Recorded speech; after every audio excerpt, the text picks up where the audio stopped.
அனைவருக்கும் வணக்கம்.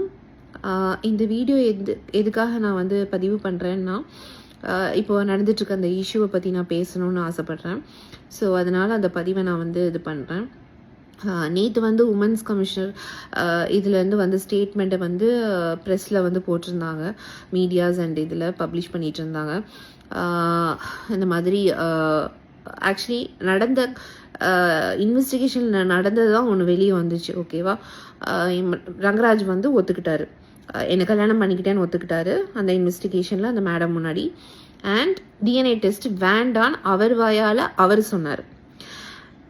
அந்த ரூமில் ஆக்சுவலி நான் வந்து சொல்கிறேன், அவர் இருக்கிறாரு, நான் சொல்கிறேன் இல்லை மேம் வேண்டாம், இது வந்து நாளை பின்ன வந்து அவர் வந்து ஏதாவது சொல்லுவார், எனக்கு நல்லா தெரியும். ஏன்னா அவங்களோட ஃபேமிலி மெம்பர்ஸ் அவரோட ஃபேமிலி மெம்பர்ஸ் வந்து கோயம்புத்தூரில் இருக்கவங்கள்ட்ட ஒரு நியூஸை ஸ்ப்ரெட் பண்ணிட்டு இருக்காங்க. அதுக்கான எவிடன்ஸ் எல்லாமே என்கிட்ட இருக்கு. என்ன நியூஸ்னா, இது ரங்கராஜோட குழந்தை இல்லை. ஃபர்ஸ்ட் ஆஃப் ஆல் ரங்கராஜோட குழந்தை இல்லைன்னு சொல்றதுக்கு ஃபேமிலி மெம்பர்ஸ்க்கு என்ன ரைட்ஸ் இருக்குன்னு நான் கேட்குறேன். நீங்க தான் வந்து விளக்கு பிடிச்சிட்டீங்களா? 2 வருஷம் எங்க போனீங்க? 2 இயர்ஸ் எங்க போனீங்க?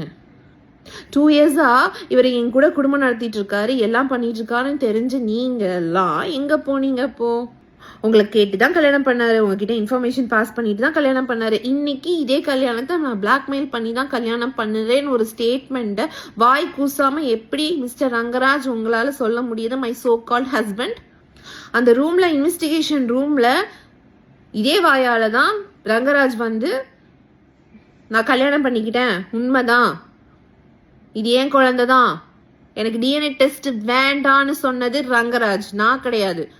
இத்தனைக்கும் நான் வேணும்னு சொன்னேன்.